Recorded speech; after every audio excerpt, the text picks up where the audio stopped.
November 5th, 2014 meeting of the Lake Forest Building Review Board. I am Charlie King, Chairman of the Building Review Board, and this time I ask members of the board to introduce themselves, starting to my left. Robert Reda. Michael Bleck. Ted Notz. Ross Friedman. Bruce Grieve. The board is here tonight to work together with all of you, property owners, architects, neighbors, and interested citizens, to continue the long tradition that allows Lake Forest residents and businesses to work together to preserve the qualities and the unique character that makes Lake Forest a special community.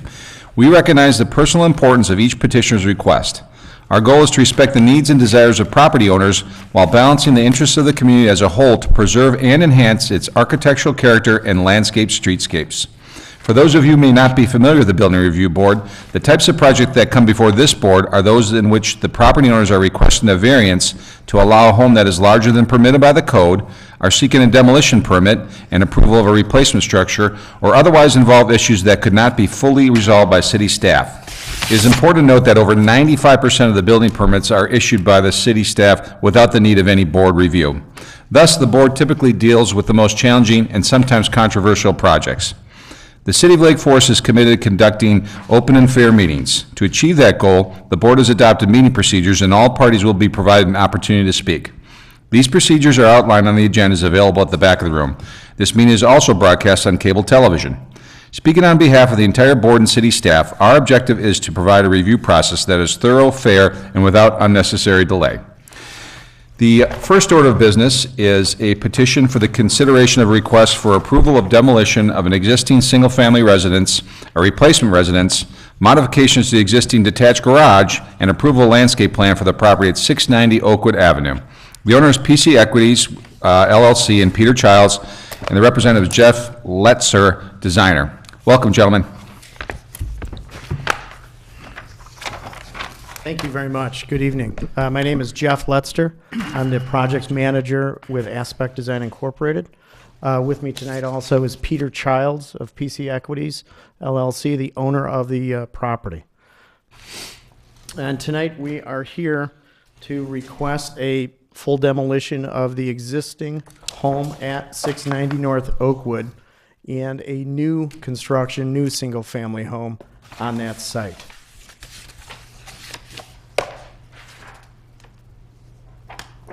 The current home was originally built right around 1930, somewhat of a bungalow style, very simple style home literally right down the street from here. And we've gone through the house itself. Kind of the initial thought was to review it, to see if we could do additions or remodels to keep the structure. So we've put together even a kind of a redevelopment plan addition to the home. We've had structural engineers come out and review it also with us to see what could be done. Jump here.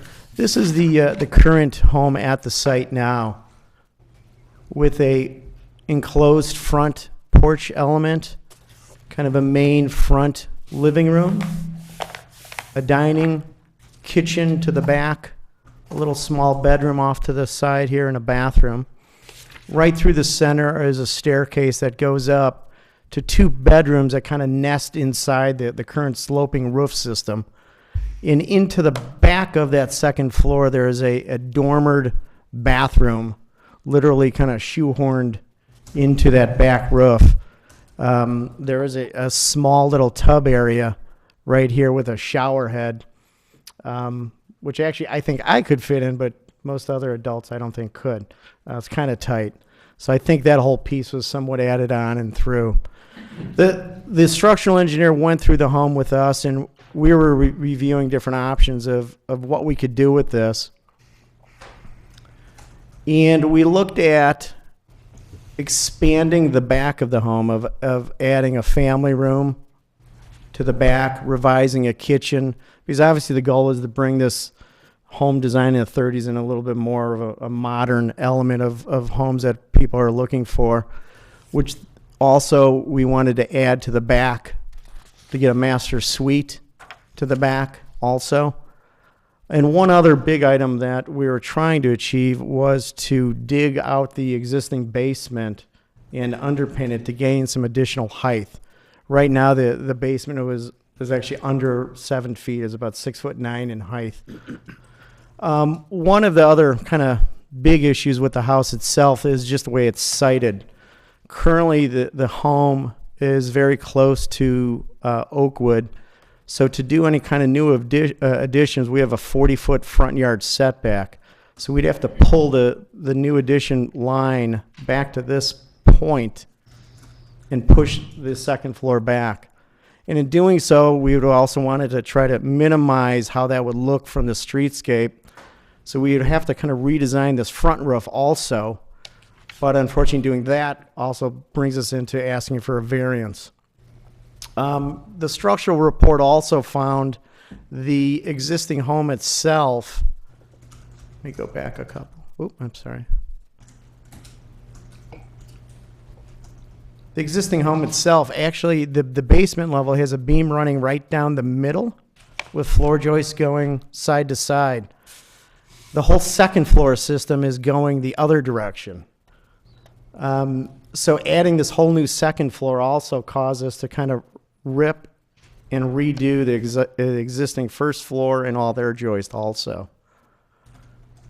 And the basement itself had some signs of cracks in the foundation, which one was patched, like with a hydraulic patch, and another one, actually, while we were there, was actually a little damp. So we were suspect also about even underpinning, if this could even be done, digging with this type of foundation. So after working through some of these pieces, we thought it might be best to let this house kind of retire itself and move on to a new home, feeling that doing this still doesn't achieve what we want. We still have low floor heights, still minimal bedroom sizes, minimal bathrooms. So our next step then was to look at going into new construction. These are some photos of the current. Now, one thing that came up through the design of the new, there's an existing garage in the back property. Initially, we were going to build a new garage and put it in with the current zoning setbacks. But after much discussion with the city arborist and working on the site plans, there's a major, I think a 30 and a 40-inch tree in the back that we tried different things, moving the garage around and so forth. And what was best decided, we thought, was to leave the existing garage and redo it. You know, new siding, new roof, match what we're going to do to our proposed home.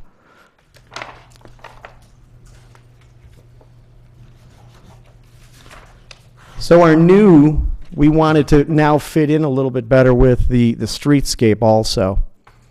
And our design inspiration down the street, there's a lot of simple form homes kind of to the south of us in clapboards. To the north of us, there's some still simple form and design, but a little bit more expressive materials with brick and some minor detailing along. So we were looking through different designs, and initially I even was thinking of almost like a four-square type of home. But the one piece we have with this house, we have some width to it. The lot is a little wider. So we kind of settled on, again, keeping a simple form, but going to a home with a colonial revival with really expresses a nice front porch to break up the two-story mass. And we felt just really fits in nicely with the neighborhood. You know, not too ornate, simple details, simple styling to flow right in with what's there. So that's kind of how we arrived at the colonial revival with the big front porch. And the whole street itself is a very kind of friendly street where people come out to that front porch and keep coming out to the rest of the city.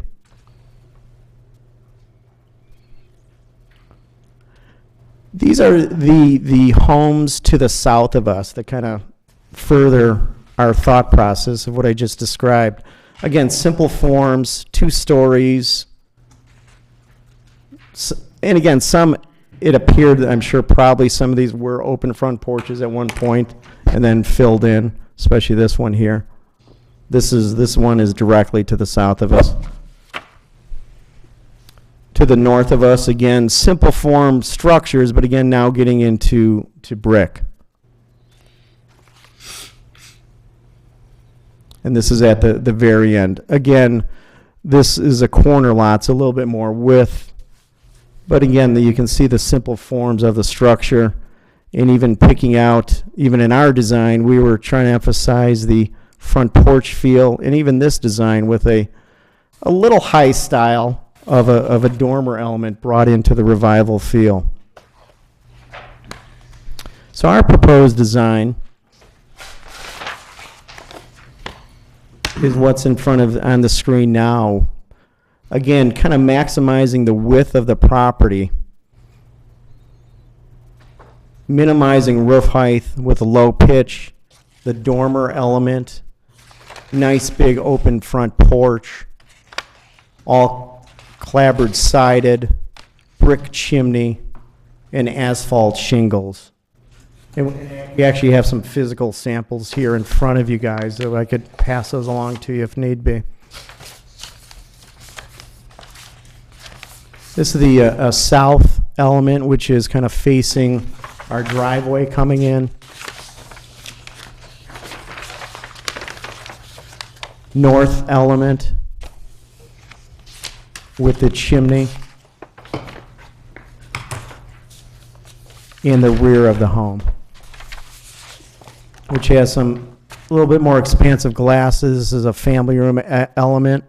There's a patio, like French door type here, and then there's a door here to go into a rear kind of mudroom element off of the detached garage. This is just a section of what's built, or what we're proposing of construction. Getting into floor plans. Again, a simple element, you know, just a nice rectangular form, but with a newer design feel where things are open and into the interior to meet today's lifestyles. But we really enjoy this whole nice front porch element all the way in the front of the home. Second floor, 3 bedrooms, actually have 3 baths. So again, we really hit kind of modern design needs for this era and type of home. The site itself now, our proposed site, we are leaving the detached garage in the back. And the one big thing we're doing with the site is where the original home, you can see in the overlay here, where the current home is right here, it's margined considerably to the south. And when you go to, let me get to a streetscape. This is the current streetscape. And it just kind of feels somewhat odd here, the way this currently is working. So our proposed streetscape, we feel, really addresses that, where we're kind of centering the house and the whole streetscape itself. And again, we're going to be working with that existing garage. We do have to do a little bit more diligence in reviewing its structure, because unfortunately this kind of came late in our presentation. So we will be reviewing its structure to make sure it still works. But our goal right now is to kind of reskin and match the home. And in here too, we also have proposed grading plans. Now, one thing too, and this kind of came up in the staff notes, there was some question just even how wide this driveway is. We're proposing a 10-foot wide drive, which I think works well with the site. You know, you could typically, a lot of times we'll go to a 12-foot drive, but I think it's just getting a little too wide for this look. And it's 3 feet off the south property. And also in a staff question, the house itself, the corner of the house to the south property is 21.5 feet away. So really gives some breathing room to this home, because currently the driveway and in-house are very, very tight. So I think it really helps from a neighbor aspect right here also.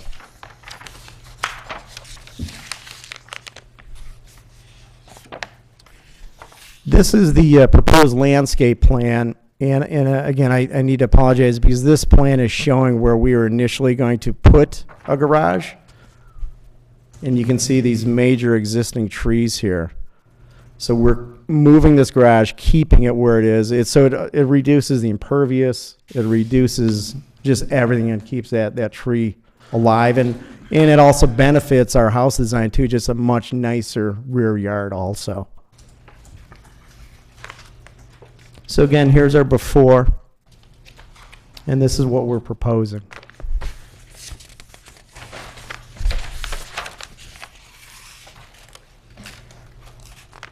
And I guess I would open that up to questions on your end. Okay, thank you very much. You're welcome. Kathy, staff report? Thank you, Chairman King. I want to cover a few issues generally. First, the demolition. You do have a letter regarding a structural assessment of the property in front of you.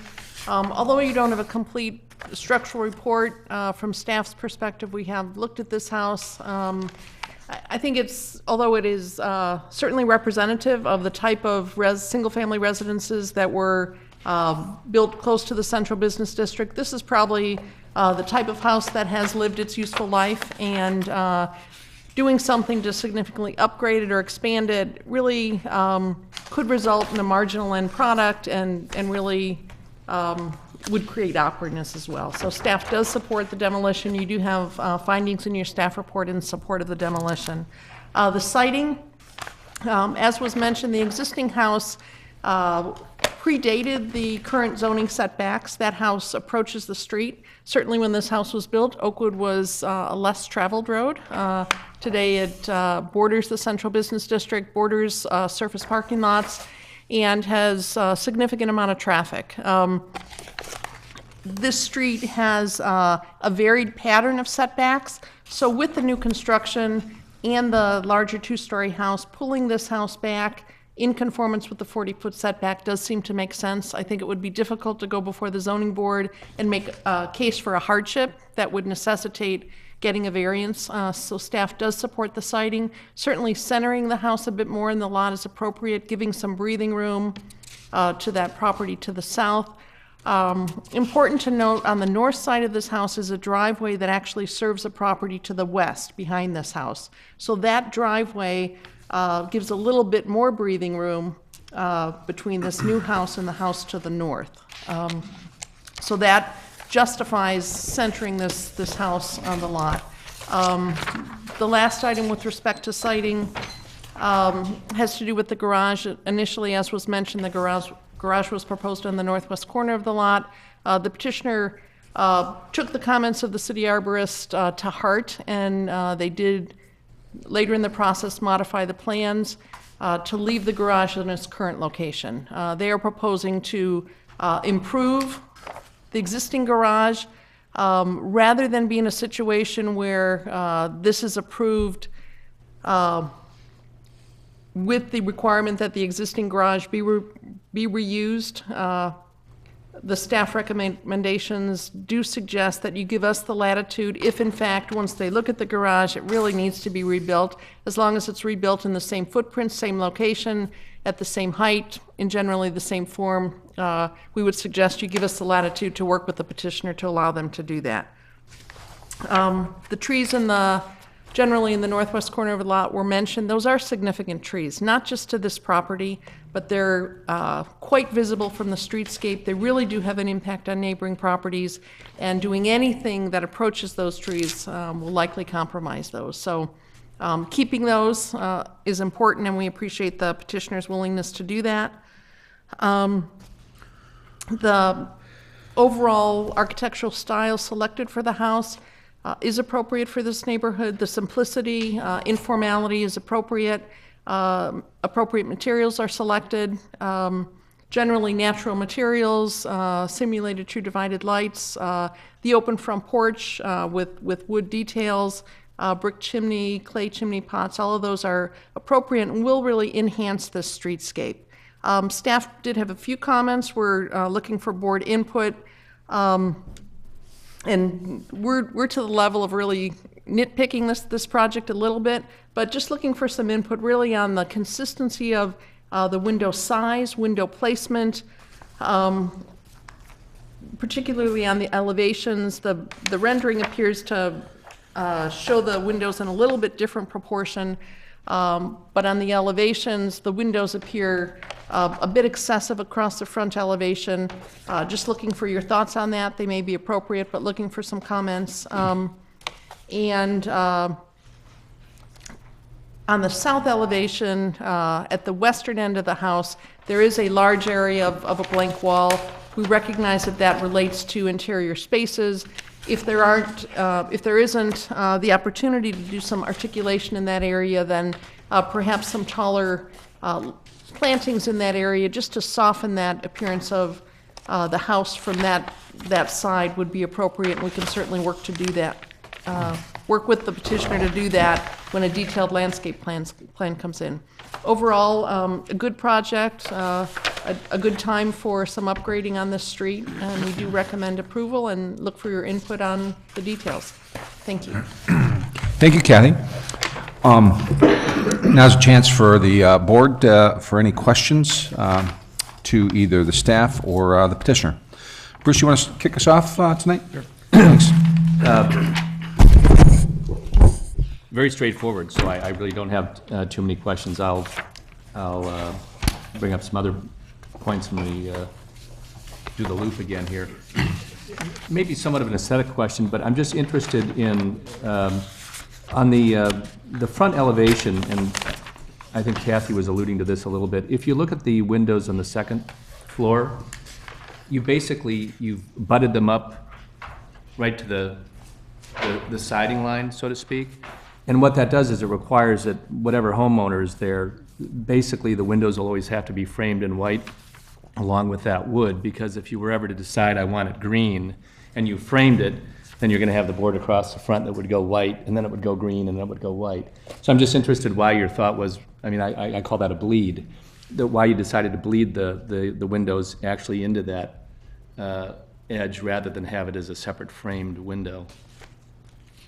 A couple comments to that. The way we have right now, the second floor is designed at 8 feet tall. And I was trying to, we do have a larger overhang on this house, which also drops that line down. So that top line that you're referring to is actually a consistent freeze board all the way around the home at the freeze. And the other thing I was trying to do is kind of keep the head of the house down. We could, in theory, kind of raise up a heel height to give us a little bit more breathing room there, but then we're just kind of adding to the overall height of the home. So the thought process was to kind of keep that down and let the window run into that freeze board. Right. So the trim did look consistent and not, because to me the issue is if it gets too close in a small space, it just doesn't look right at all. So the only way really to do it correctly is to raise that heel of probably a good foot and a half, and then where you could have, you could have a trim board, siding, and then the freeze. Because I think the freeze is still appropriate on the home. Yep, I agree with that. But that was kind of the thought of kind of keeping the roof line down and the larger overhang. But it could be adjusted with the heel. Okay, again, we're at the question phase, so that was really the only question I had. Okay, great. Ross? Can you pull the landscape plan back up, please? I don't believe that's in our package. Is it? Not at all. I didn't know. In the front.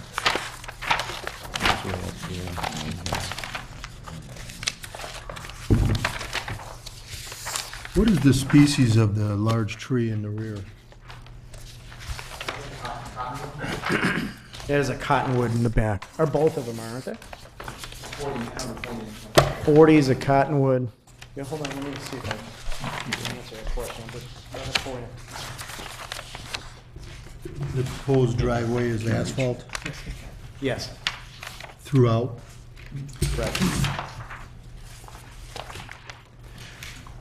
What is the color palette? The roofing, the shingles, the siding color? Oh, yeah, actually, we have some physical samples here. We can go through that. Let me go back to that rendering, too. The siding is a light mist. Could you hold it up for all of us to see? Siding is a light mist color, which is pretty representative of the rendering. All the trim work and windows would be white. The front porch would be white.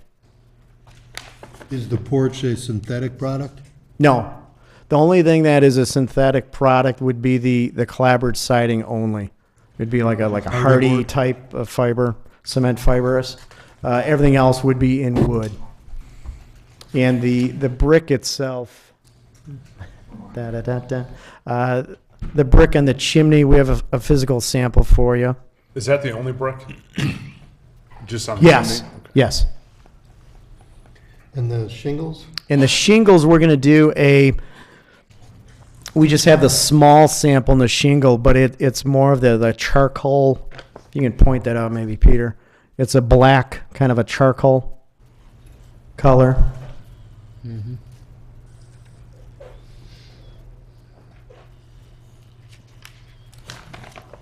Thank you.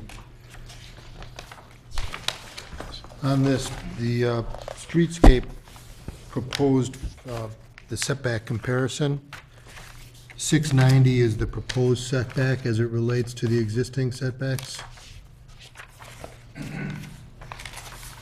I'm sorry, I didn't quite understand your question. I'm referring to your sheet that reflects the front yard setback comparisons.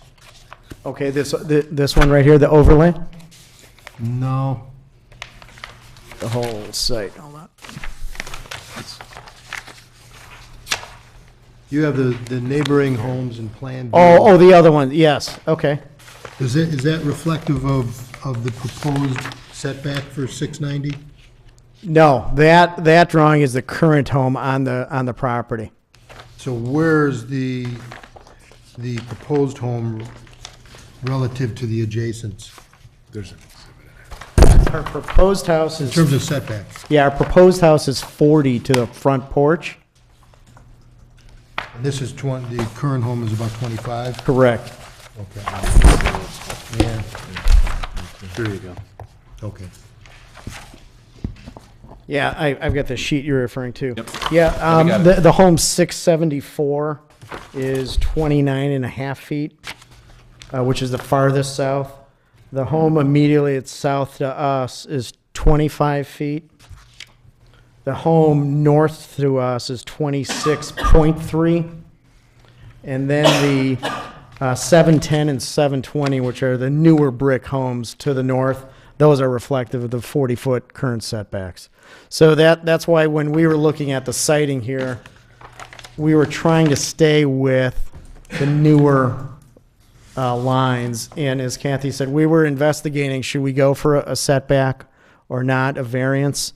But with the whole open front porch feel, I didn't really want that living space just so close to the street. I wanted to get it at the current setback. I think it just made more sense. And then if something does proceed with these other properties someday, then they'll be also back at the 40. Thank you. You're welcome. Come up. Good evening. Looking at your front elevation, what is the material in front of the porch, below the porch? Is that concrete foundation going right up to the bottom of the railing, or how is that being faced? Whoop, sorry. This element in here, we would, at this point, we were just doing in concrete with landscaping in front.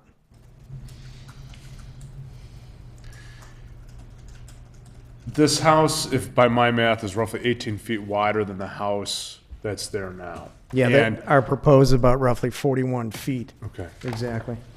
You have a nice depiction that shows the elevation relative to the homes to the north and the south of that. And this house it's a very attractive plan, don't get me wrong. In context to the neighbors, though, it does show itself as being significantly wider. And I applaud you for centering it, because that certainly, between those homes, because that certainly helps manage that. Had you given any thought to making the house a little bit narrower and deeper instead of wider? Yeah. So it's a little bit more balanced relative to the neighboring homes? Well, actually, when we were looking at, again, kind of designs on this, a couple things, and if you, initially I was thinking of more of a traditional kind of a 4-square, which is just that, it's a square. So it's not necessarily as wide, and there's FAR limits and bulk limits that, we can be max roughly 2,400 feet. So there's only so much square footage we can do with the width. But one thing that kind of kept me going with expressing more of the width than necessarily the depth, a couple things. When we kind of landed on keeping the front yard at 40 feet. Because we had talked to Kathy and we were kind of going back even with ourselves. Should we maybe ask for a variance to push this forward and do, as you said, narrow it this way and pull back that way? But then again, that was a variance process. And then we were kind of concerned that, again, pushing this to the street really wasn't the direction we wanted to go. We wanted to keep it at that 40. And then the other kind of driving factor in that is, and unfortunately, the drawings I'm showing for the streetscape only pick up the smaller homes kind of down the street or right next to us. But as you go back to some of the homes to the north of us, and even to the south, they definitely get, again, wider.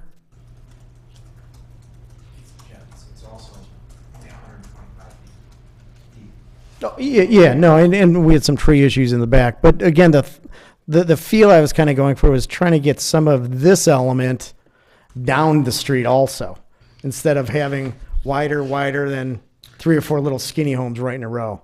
And that's why I thought we had the opportunity to do that with the width of this lot. That was kind of the thought process. Now, you mentioned that your solution was coming more into the front yard setback, but it looks like you actually have room in the back if you had made it deeper to go just push back. And that might impact how you do your patio, or a variance could be made to the rear setback. Is there a reason you hadn't considered just keeping a 40-foot setback in the front and pushing further back? Yeah, again, just trying to maximize the usable rear yard also with the space. Because initial design was we did have that kind of new garage element into it, which we were never really comfortable with the rear yard because it was literally 15 feet away. You're looking at a garage and then kind of off to the side was your yard. So we're really happy with kind of leaving that existing garage. And it really, to me, the house is really kind of centered nicely on the lot. It gives you front, gives you rear. Okay. What is the material you're going to do your front porch in? Is that a wood planking, or how is? No, I think we're going to stay with concrete. Where you think you have a Concrete face with brick pavers. On top of it? Right. Okay. Yeah. Have you heard from any of the neighbors about any reactions to the design? We have not. I didn't get any feedback. Peter, did you have any? And I know in Kathy's staff comments there was none. Was there any new, Kathy, at all? We had requests for information, but I didn't receive any specific comments. You may have some neighbors in the audience. Okay. I have no further questions. Thank you. Thank you. Michael?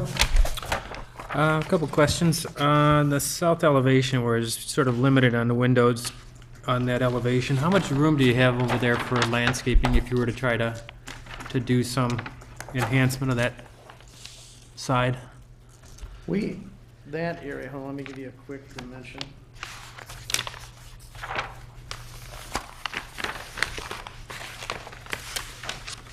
We have a little over 8 feet at that point from edge of house to edge of driveway. And we were planning on putting our AC compressor over there. So we were wanting to kind of cover that piece also. And then again, in staff comments about, because the reason why we didn't necessarily have a window right there was that room in itself is kind of the mud, laundry, family foyer, a lot of use in that space. So we were trying to maintain wall heights just so we could get, because we have a stacked washer dryer, some tall cabinetry, some different elements in there. Peter and I were discussing after staff comments, how can we address that? And I think we could do maybe a stacked window as we have up above, below, but keep it short because I would like to still maintain some base cabinetry and so forth. So I think we're open to that. I think we're open to looking at the landscape or possibly, adding a window element in there. So if you were to address it with landscaping, do you have any ideas of what you'd consider? Unfortunately, you're not quite my element to discuss, but I would think something with some obviously a height. little taller and. Right, okay. Okay, and then a question on the rear facade. So that, I know you're sort of limited on placement of windows, but it doesn't seem to be a real rhythm of placement of those. I'm sure you've looked at it, but is there any other solutions to make that kind of more consistent with the other facades? Yeah, I think going back to trying to line up, probably the main goal would be to try to line up the main family room window with something above, which for our current floor plan, basically what I would need to do is literally kind of flip the whole master suite around, and then kind of rethink getting into the bathrooms and so forth. Because I think that would be like literally where we have that triple window currently, above. Sorry, give me 1 second. Right now, this triple window here is in the master bedroom. Mm-hmm. So, probably ideally it would be nice to stack it over this triple below and then work out some of these minor windows on some of the other minor windows. So, to achieve that, we'd have to just look to see if we could just flip the kind of master bedroom around in the bathroom, I think. I think to look at trying to align or do something different at current floor plan, I think would be kind of challenging, other than maybe eliminating a window. Okay, thank you. That's it for me for now. Okay, thanks. Bob, any questions? Yeah, I've got kind of the same thing, just kind of balance and rhythm, and they're just comments and questions. Why don't we just start right with the front? Is that all right? Sure.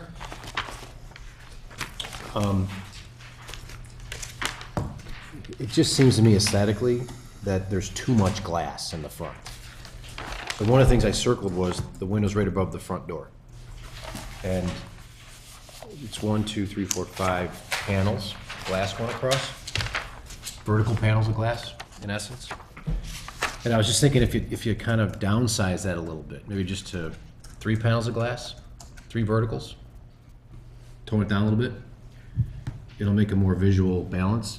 And the reason I'm saying that is when you go upwards into the roof, and you've got that dormer, the dormer seems to be coming out a very far distance from the roof peak. So my thought was reduce the size of that middle window, second floor middle window, and then reduce the size of the window in the dormer. It'll downscale the whole thing, and it might balance better. That's my one comment. And then the other comment is there a reason why you change the kind of dividing lights in the dormer?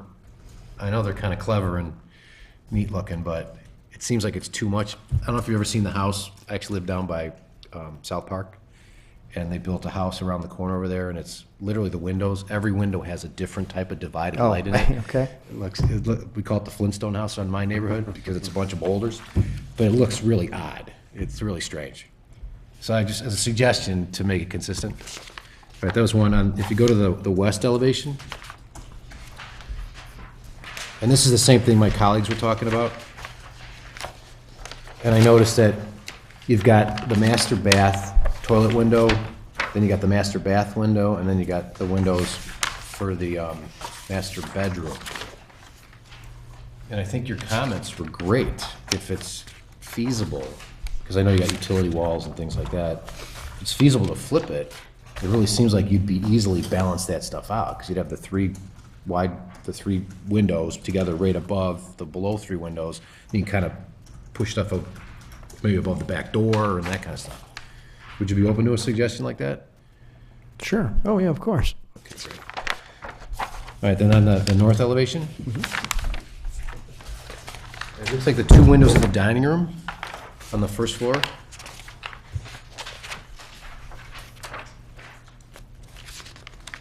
On the left side, it looks awkward to me, but you lined up the top window good. So I was trying to figure out, is there a way to rebalance that a little bit? Just something to take a look at. It's not, it would be the,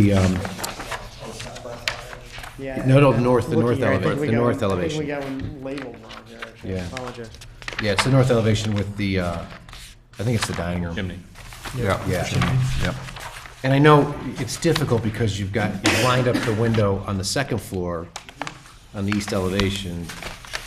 You know, it's one of those 6 1/2 dozen other. But you could actually see how that dormer comes out too far to the east. If you look at your north elevation, you can see vertically how that thing should be shifted back a little bit. And then you got in the south elevation, you got the deal with the mudroom. And that's just something that I think you gotta be creative with. And again, I'm sorry. No, that was it, yeah, that's all the comments I had. Kind of going back to that front elevation, that front dormer in the window, I just kind of put up here of kind of design inspiration of kind of colonial revival pieces that we were looking at. And you can see, and this one in particular, and even the smaller scale, less width. But this one definitely fit a little bit more of the proportion of the house we were looking at, where there was, kind of a somewhat of an ornate, larger window above the door. And you can even see the size and the scale of the front dormer. And that actually does line up with the face of the second floor. It isn't pushed back. I mean, you get the piece of the overhang coming through, and that's what ours also looks similar. So that was some of the design reasoning why we did our front elevation the way we did.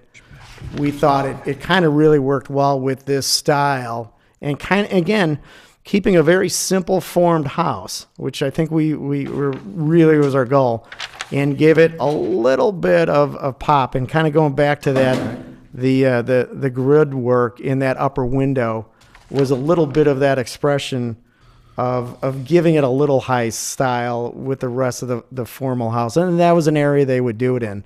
Even again, this home, very simple. And now it's hard to see in this photo, but I'm sorry. This window right here, that's actually a leaded glass window element.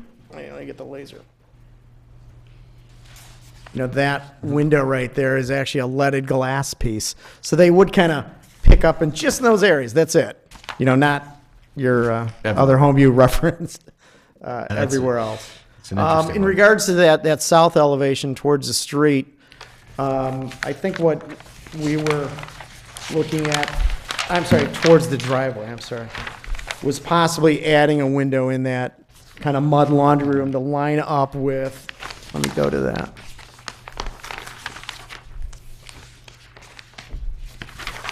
Going the wrong way.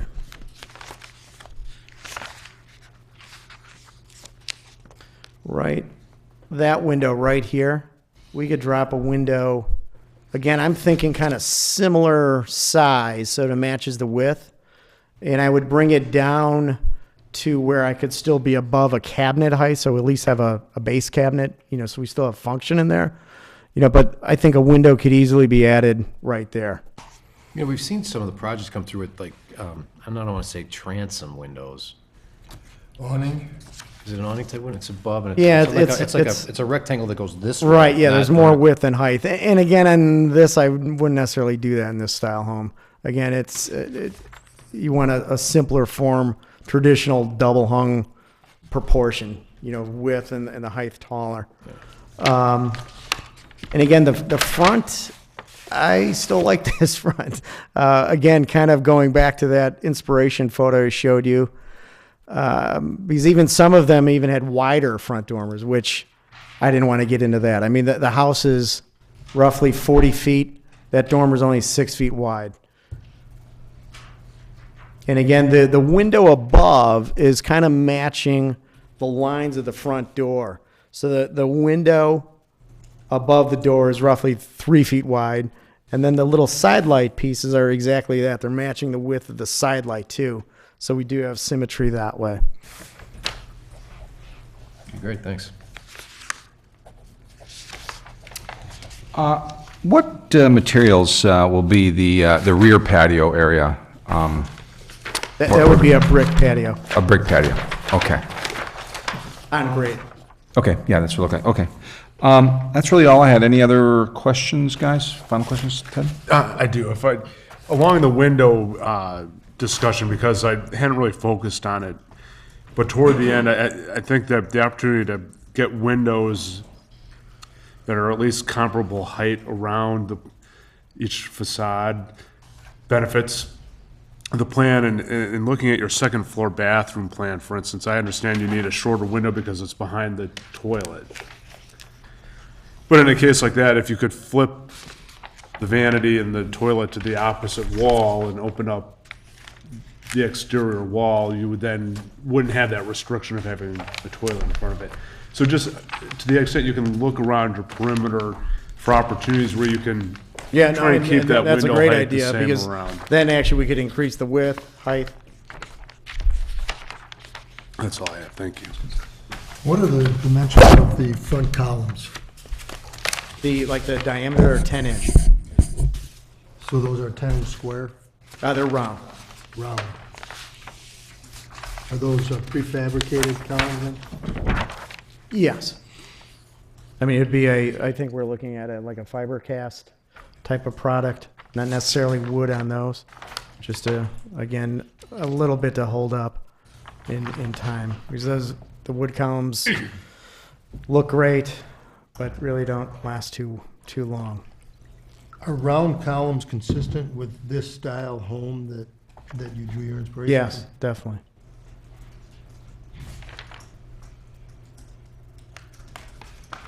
Thanks. You're welcome. Any other questions? Okay.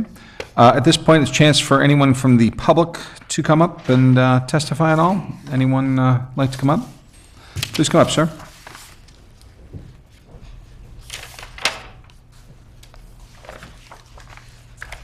Hi, my name is Steve Goldman. I live at 720 Oakwood, down on the corner. It was really fun to hear my neighborhood referred to as a friendly neighborhood. It was also a lot of fun to see my house up there. I've never been to a proceeding in this building before where I saw my house there, so I really appreciate that. I think I want to thank the city for all the information they shared. I wanted to go into this saying, oh, there must be something wrong with tearing down this house, but when I see what you've come up with, I think it's great. I mean, there's always been a problem of that piece of property to the north, which actually was owned at one point by the building in the back, and I think somehow they put it together into one lot. But to slide that house over and to build something that's comparable to the two houses, 700 and 720, I think is great. And as you cited, something's likely to happen to the south. So this is setting up well for what that is. So I love the design. I commend you on the window size, because you're going to find the people who live in that house are going to find out the lake breezes are great. So I wish we had bigger windows. So you've got lots of glass there, and I think that's going to be really good. A couple things that I want to make sure that we think about as this goes forward. Garage height, I've been through a couple in my neighborhood where the garages had to be dealt with, and I heard Kathy say that they're going to say no more height. But you always find out that, during the project, they try to raise up the height of the garage and, get some more room in there. So we want to make sure that, if and when, and I bet they do have to rebuild that garage, that the height doesn't go up. That's where it's at. That's what everybody's agreeing to. So let's make sure we do it.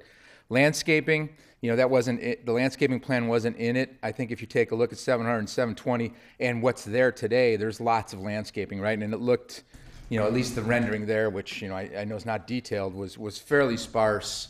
We certainly on our property built a lot of landscaping in the front, and the 700 property did as well. And there is, though it is overgrown, lots of landscaping on this property. So I would like to, see something more in the front than what they've got there, to be sort of in line with what I see happening on that street. Not necessarily in all the properties, but at least in the properties that have been invested in lately. The other piece that I heard about was the AC compressor. So living next to a project that was built, they put the AC compressor on my side. And I firmly believe AC compressors should be a function of the person who's got the air conditioning, right? So that's, the way they've got it set up right now, that person in 690 is going to be hearing the AC compressor because it's on their side of the house. And I'd rather see AC compressors be in the back, right? So the person whose house that is hearing the AC compressor, not the person next to it, because I know that's what we have next to our house in the property at 700. So, if we can take that into consideration, I think it would be useful for the neighbors. But I also want to commend cleaning up those two sides. I mean, you pushed it to the right place, 11 feet from, whatever it is from the driveway, and then the little house that's there now is going to have a lot more room. So all in all, I think it's a great plan, and I commend you for doing that. Thank you. Thank you very much. Appreciate it. Kathy, any thoughts on that?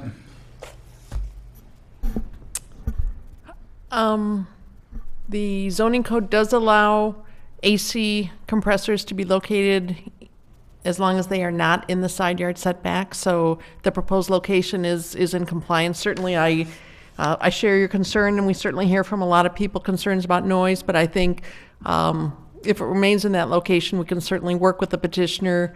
There could be some screening in the form of a short fence of some kind combined with landscaping. We certainly are trying to do that more often to avoid future problems with neighbors. Garage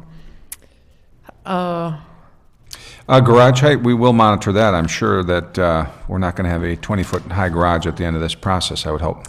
Correct. Again, what's before you is a request simply to approve re-siding and some other upgrading of the existing garage. It's just staff's recommendation to give us some latitude because technically this project should come back to you if they don't do what they say they're going to do.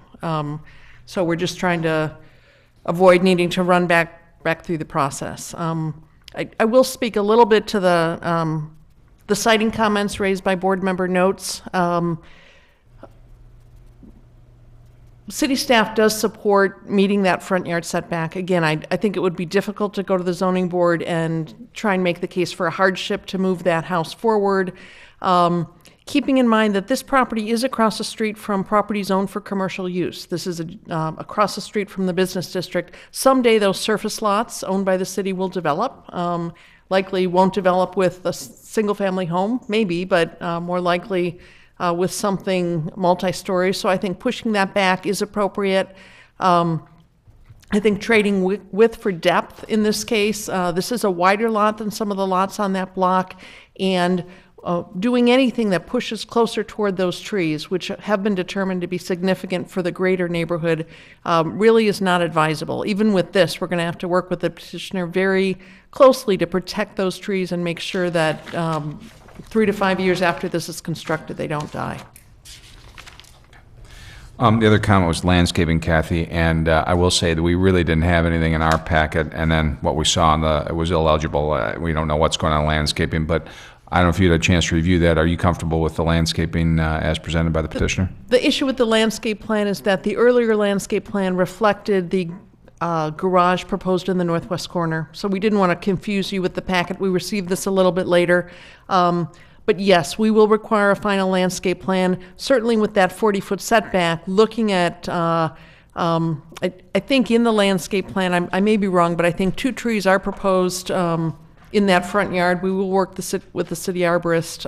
I think we do want to make sure that's appropriately landscaped, not only for the streetscape, but again, for the benefit of the residents who ultimately live in this house, because this street is fairly heavily traveled. So I feel confident that we can work through that at the staff level. Okay, thank you very much.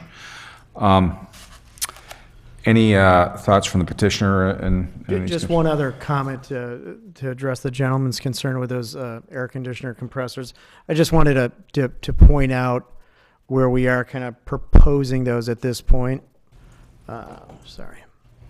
On the south side here. Again, this distance from the house to our property line is 21.5 feet. So if the compressors are, roughly 3 feet or 2 feet out, we're still a good 18 to 19 feet to the property line. And then actually right at this point is the neighbor's driveway. So there's a good, 25 to 26 foot buffer between the other home. Just want to point that out. Okay, thank you.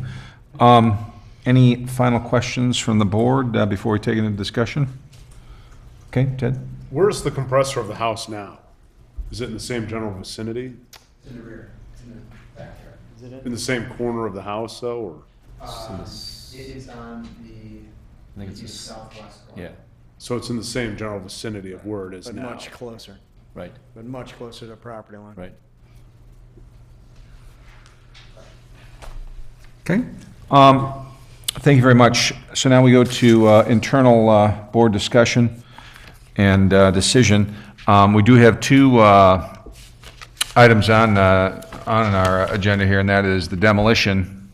And maybe we should start there. I don't know if anyone has any concern with that, or if we're okay with that. No problem, sir. I think I'm, okay. That's all the criteria. Okay.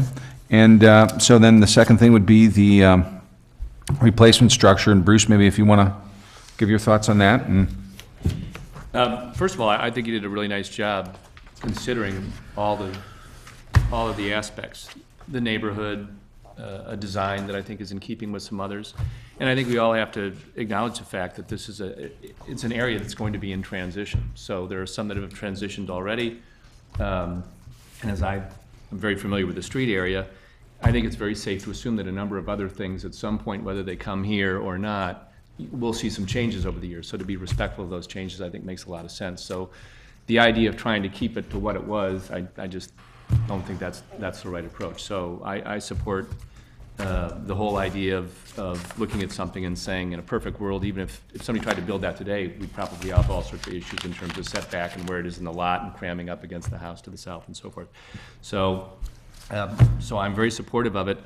As Kathy said, I think any comments that we may make, and I don't want to take away from my colleagues here, but I do think they're just nuances. So I think, at least from my standpoint, as we go down the line, I think people will probably bring up some points that I think are good to further consider before you lock up your final plan. Some that I didn't mention before, and I would just go to the north elevation. Kathy had this in her report. Maybe it's just this rendering versus the sample rendering that you did that's more of a drawing. I mean, this is more of an architectural drawing schematic, and the other one was more of an artistic rendering. But I do have to say, and I understand the idea of the dormer, your discussion about the dormer actually matching exactly the front of the house. But I think there are probably more examples where that dormer set back a little bit. But I just put it out there for consideration, more in terms of massing. I just look at it from this angle, the massing of it from this angle looks larger. So what I can't tell is when you finally do it, between the overhang seems a little deeper to me. So maybe that adds to the massing. I had a question, maybe if you soften the pitch, I don't know how critical that is, but maybe it's the pitch itself that's adding to the massing, and maybe it's making it seem bigger from that elevation. Again, this is the north, I'm looking from the north. Maybe that makes it seem a little bit bigger. And of course, if it were set back a little bit, it clearly would adjust the massing. But again, it's just, I understand your points about there are cases where it actually matches the front. I just think it's something that is worth revisiting, and I just throw that out there. And then the only other thought that I had was for, we covered that one. I talked about the framing. And I guess we covered this. This is on the rear elevation. It really gets down to just the smattering of those windows. There's just something about that where it just, however works best with you, you have to be mindful, obviously, of how you're developing the interior. So I totally understand that. But I agree with some other comments that were made, that it feels more like a smattering of windows to me, rather than if you designed from the outside and then you looked at how you could make the inside match that. I definitely think for your purposes and the future owner, you might want to just put some further thought into that. And outside of that, I didn't have anything else. So. okay, thanks. Ross? I happen to like the front elevation massing, window proportions. I understand why you have the mutton arrangement and the divided light, 2 and 2. These are double hung windows, correct? Correct. So to go to 3 would not be feasible, but I actually think the proportion is pleasing. I agree with my colleague on the dormer, colleagues on the dormer. The side elevation, the dormer appears to be too bulky, and I think some attention should be paid to that, whether you pull it back, bring it down, needs to be addressed. And I recognize that it's more functional to have it loaded on the, load bearing on the exterior wall, but there's plenty of ways structurally to withdraw that. And I think the step back would be much more pleasing.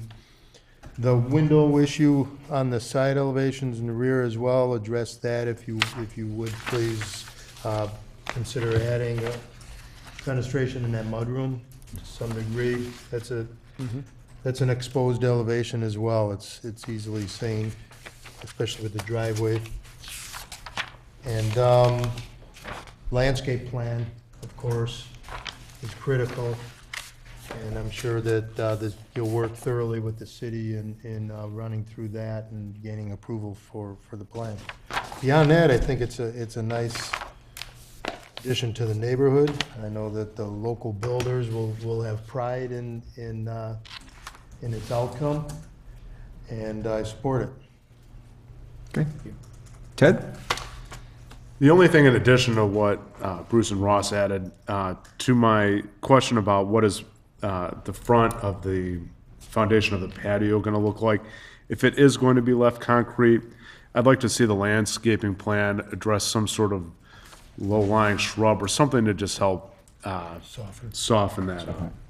Other than that, I echo the sentiments of Bruce and Ross and don't need to belabor that. So, Okay. thank you. Great. Mike? I think it's a nice project. It'll be a nice addition to the neighborhood, and I don't have anything to add beyond the comments that have already been stated. I agree with them, but I think it's a nice project. Bob? They covered everything. Great, okay. And my 2 cents is, I agree, great addition, nice use of materials. I think the design is very appropriate for the neighborhood. I like the understated elegance of this house, and really like the siding. I think being able to center that between the houses, I think is going to be a nice improvement for the neighborhood. So, job well done. And I guess we need two motions here. The first for the demolition, if... Well, I'll move to approve the demolition of the house. All in favor? Aye. Okay, that motion passes. Then I move to approve the petition as submitted, cited to the recommendations in the staff report dated November 5th, and the comments of the board related to the balancing of the windows, specifically on the east, west, and south side, and then the dormer. Okay. A second. In the concrete. And the concrete. Okay, second? Second. Okay, all in favor? Aye. Aye, okay, motion passes. Thank you very much. Thank you very much. Good luck with your project. Thank you for your time. The next item on the agenda is consideration of a request for approval of a partial demolition to the residence at 1177 Estate Lane and approval of a second-floor addition, various alterations, and a re-landscaping plan. The owner is Prairie Garden Development Group. The representative is Ken Haslick, architect.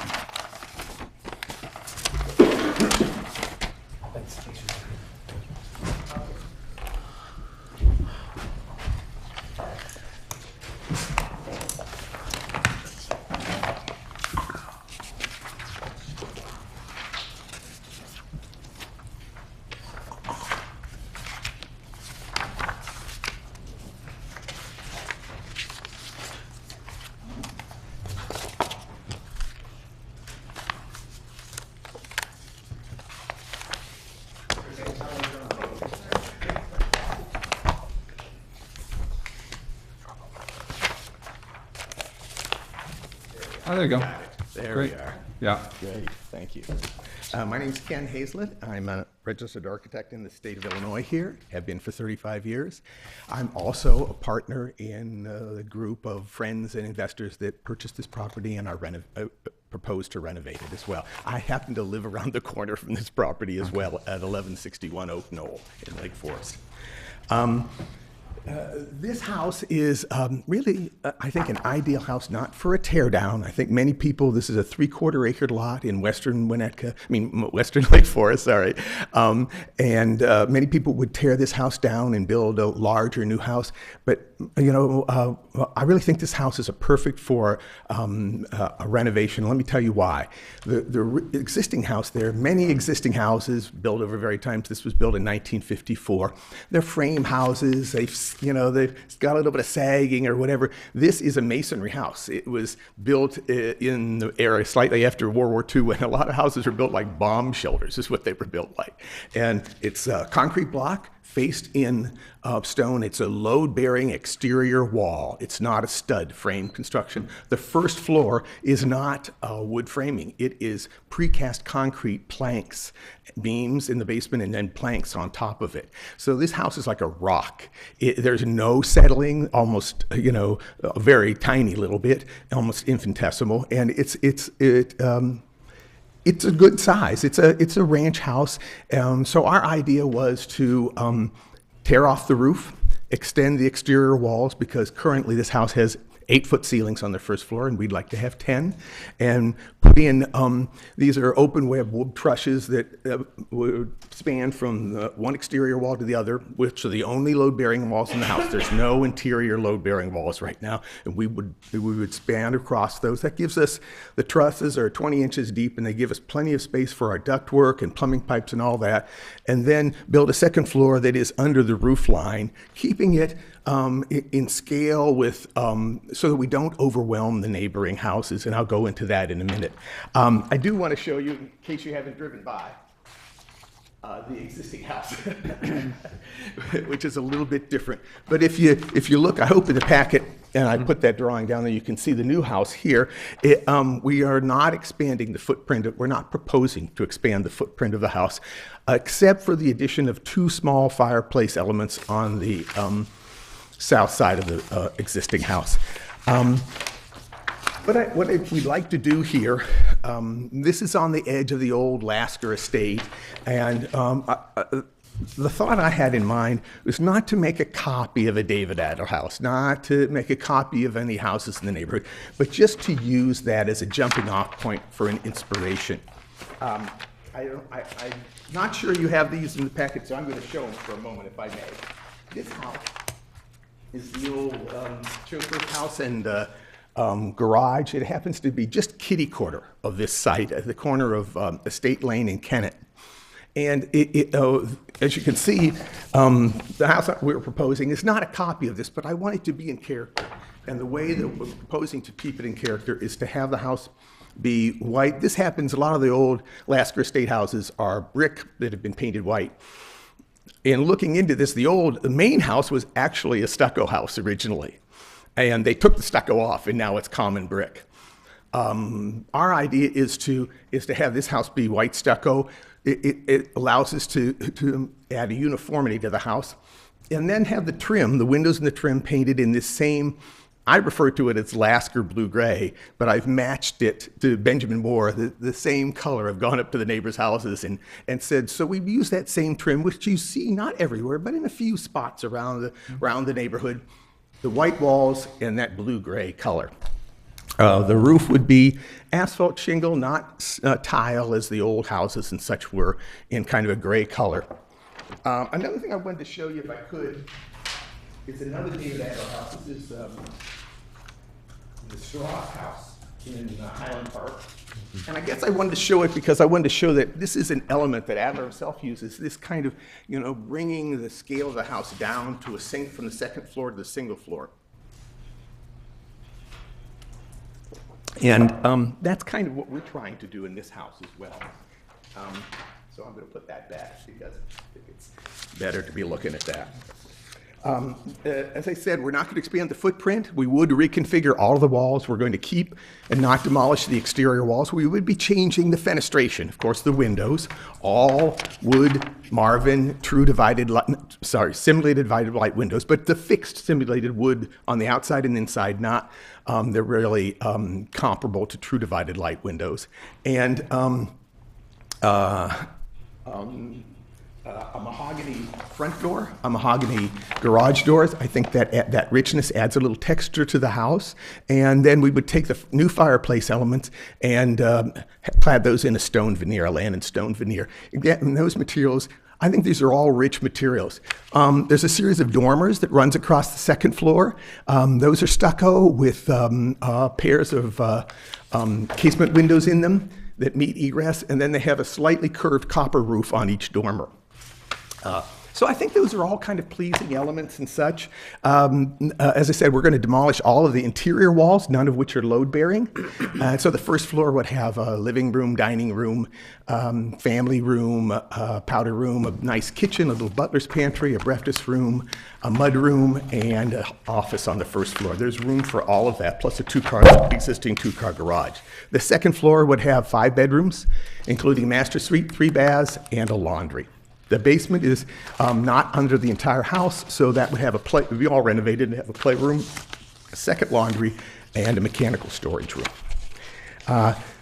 On the landscaping on the exterior of the house, we are going to proposing to replace the driveway, but with new asphalt driveway consistent with the neighborhood in the same location.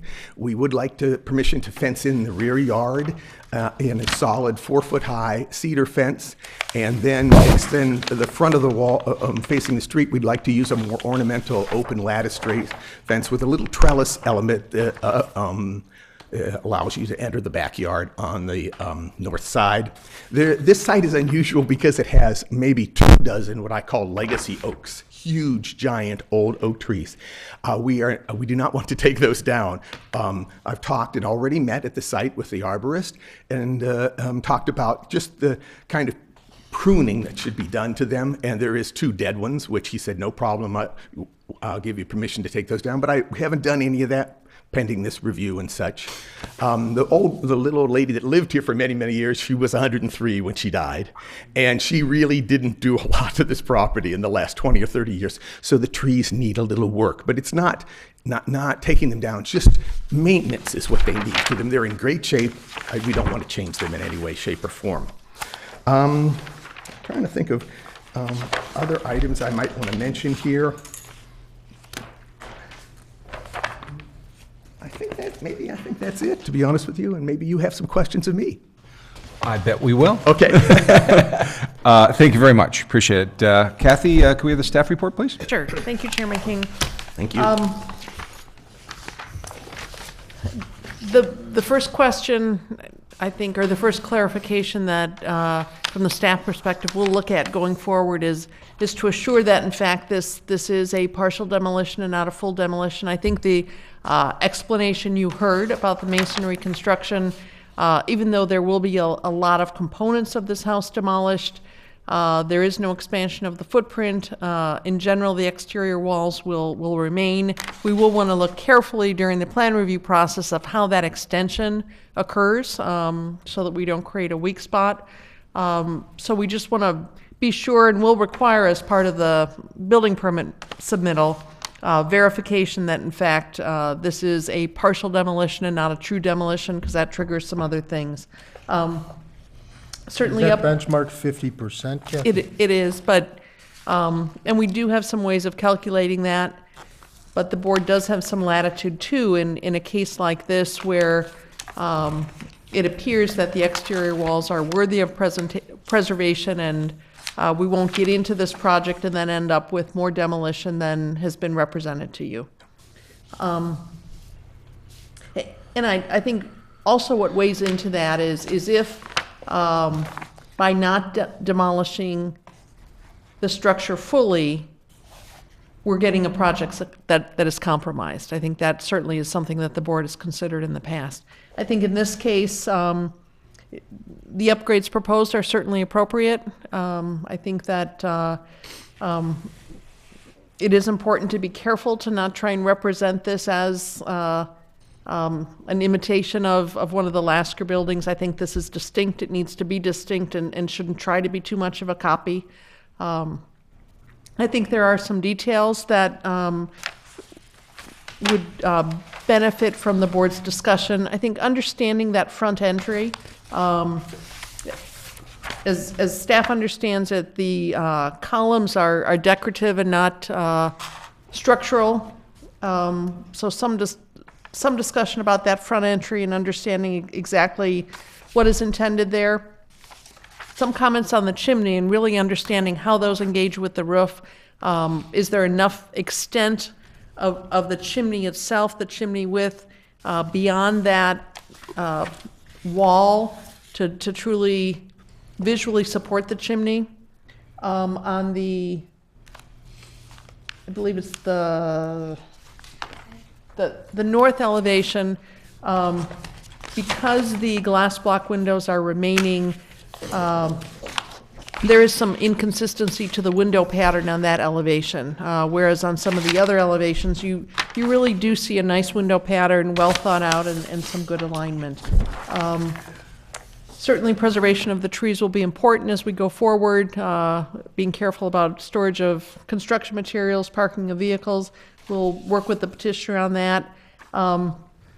Re-landscaping of this site is probably less important. From a streetscape perspective, certainly there will be some foundation plantings done, but in general, the wooded nature of this site is what really speaks to this neighborhood.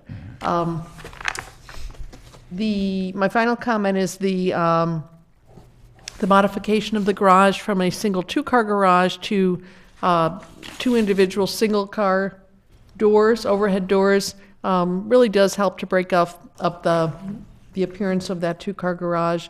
Not as easy to get in and out of maybe, but certainly does improve the streetscape. Staff is recommending approval, but is looking to the board for your comments on some of those details that I mentioned and any other items that attract your attention. Thank you. Thank you, Kathy. Now, chance for the board to ask staff or petitioner any questions. And why don't we start to the left, Bob, so you've got a little more dry powder. You feel sad down there, not being able to ask questions. Yeah, I definitely do. I think it looks great. I drove around there today again, and one of the things I did notice was that all the houses around are all ranch style.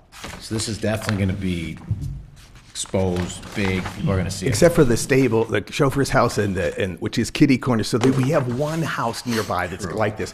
But those are historical, so right, it's kind of like sure, yeah. But that doesn't. Don't take it wrong. These are just comments. Yeah.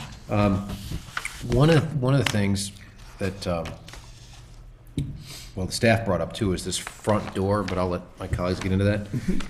One of the things that struck me is the top roof line. It seems like it's just too high. Because if you look between basically the base of the dormer to what would be the gutter, versus the top of the dormer to the top of the roof. Yes. The roof, it's a big distance. And I got a feeling you needed to do that to give you enough space for the bedrooms upstairs. And I'm well under the maximum too, just so you know that. Oh, absolutely. Okay. No, I don't get it. But one of our jobs under the criteria Sure. is to make sure that the streetscape stays the same, so that one house isn't double the size of everybody else. Just would look bad.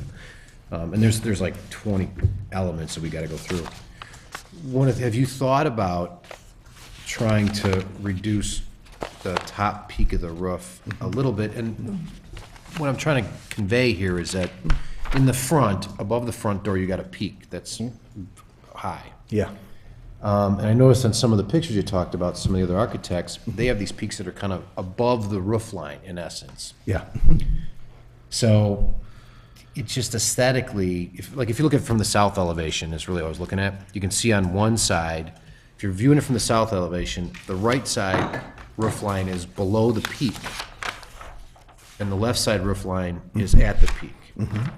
And one of the comments I was thinking about, to reduce the mass from the streetscape, to bring it down just a little bit, would be to bring that roof line down to potentially make them consistent. Yeah, sure.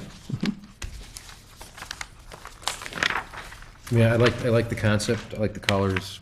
You know, you're meeting a lot of the criteria. It's just the roof lines are a little off for me. The one thing I did pay attention to is the house directly to the south actually is quite a high. It's all, I'll take a measurement, but just visually, I bet it's just the same height as this. It's a split level that goes up, so it has 2 stories on one side of the other. So this the one house, with the new fence. Pardon me? The one with the new fence. The one with the new fence. Right. And those owners are right here tonight to speak in okay. support, so you can talk to them about it. So I took that into consideration. So this house, it isn't just a bunch of ranches with all of a sudden this big, larger house there. There is a certain graduation there. Do you have one of those streetscape views? Not with me, I'm sorry. Okay. Okay. That's really all I have. Thanks. Thank you. Okay. Thanks. Michael, any questions? Yeah, one question. I think it's a well thought out design. It's nice looking, and the one thing that really does kind of jump out at you is the glass block window in the back. Yeah, it's on the side, it's in the garage. I have no problem at all changing that to 2 windows. It's funny, but I left that thinking, gosh, I can leave that one window in there of the existing house. And sometimes people like to have a little more security in their garages and such, but I certainly understand what you're saying, and I think that would be an improvement, and I'm very open to changing that and making those new windows like the others. And that will help that facade.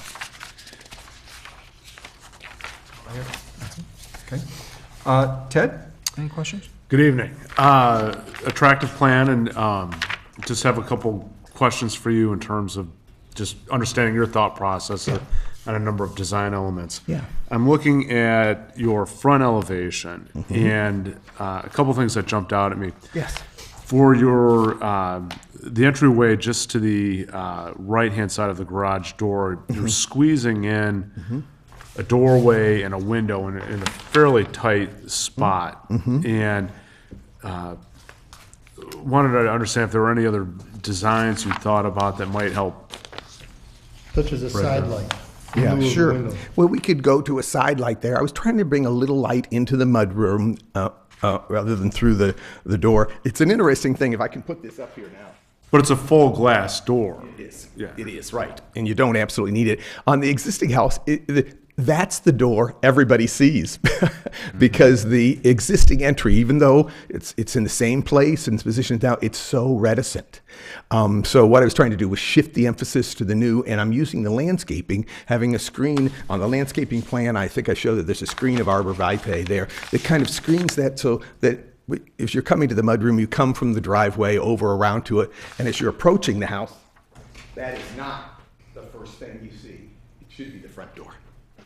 So I hear what you're saying, though. I could either eliminate that window or change it to a side light. Yeah, I mean, if you decide you need the light, I'm not opposed to the light, but maybe providing a little more space between the window and the door. Looking at your floor plan, you've got Got it. Looks like you've got plenty of room do. to move it over. I do. I just ask you to consider it. I will be glad to. With the front door, it looks like it might be a relatively narrow door. It's a 3.0 door, It's a 36-inch door? the 36-inch door, and it's 8 foot tall. Okay. The roof pitch above that door on your rendering appears that it's flared, but on this elevation it appears to be straight. You know why? Because when I did had the perspectivist do the straight, I said, boy, I do not like that. So I said, I'll pay the extra money to have it, put that curve in there. That's additional money, but I said, it's got to be there because although I had done the construction drawings by then and already turned them in, I said, that doesn't look good to me. So you're right, that is a change that I made. So you are going with the flare. Okay, I am it's an definitely. attractive element. Positively, yeah. I wanted and when I clarify. saw the 2, I said, oh boy, I have to go with that. Okay. I'm trying to keep the cost of this house affordable. I know that sounds like a funny thing to say for something like this, but I really am because all the pressures are to make it more and more and more expensive, and I don't want to do that. Yeah. So But you this is worth you are it. not flaring, or you I are am flaring. This one's worth it. This move is worth it. The chimneys appear, when you look on your first floor plan, the chimneys extend into the rooms a fair amount. Is there a reason you're pushing it into the house so much versus having more of the chimney outside of the house? Kathy, I'm not sure if that was one of the points you were making or not, but It's because of the 12-foot side yard setback. If I go further than 1 foot out from the house, I then would need a variance for the side yard, and I didn't want to do that. That's I mean, why is I did that it. an element that you want? I mean, Well, I have accommodated it in the design, and if you look on the plan, I've built cabinetry on either side of the fireplace so that it kind of forms an element along the end of both the family room and the living room. So but it looks like you have windows there. Oh, those are clear story windows above the cabinetry. So if you look on the south elevation, you'll see there are clear story windows above the cabinetry, and the cabinetry runs below, and it's kind of integrated with the mantelpiece and the hearth, the firebox of the fireplace. So I'm comfortable where it is, but if you feel that it's important for this to be further out, I could certainly do that, but then I would need some sort of adjustment on the side yard setback. What, okay, I'm going to butt in here because I had a question on those. Why not one larger chimney? These chimneys seem very narrow, and when I look at the interior, there clearly is a rather large opening between the family and the living room. It's almost one room, really. So why not one large fireplace? And I think you could do that with the windows, et cetera. So I don't. What was the thinking behind that? Really, the way, my experience, the way people use these rooms is two different ways. The living room is a formal space used for entertaining, and that fireplace would be maybe finished in a finer material, granite, marble, and such. And the family room is a place where people watch TV and congregate, and it has maybe slate or something a little bit simpler on the fireplace. So it's really, these fireplaces have, I see the living room fireplace as come more formal for entertaining, and the family room fireplace is more of a family space. And you're right, the spaces flow into one another, but they're really kind of distinct. And I thought the fireplaces served two separate purposes, to be honest with you. Well, if you're comfortable with them being inside the house that much, I certainly am not going to dissuade you. I personally wouldn't be opposed if you were looking for a little bit of a variance to get them pushed out more. Yeah.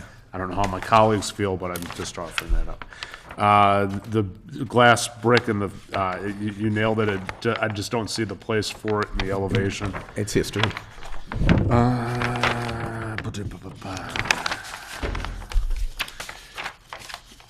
And then the other thing I wanted to come to is back at the front entrance with the columns. Sure. I can't say I like them or don't like them. I'm not sure I have a good enough sense on how they look. Again, I'm reserving judgment.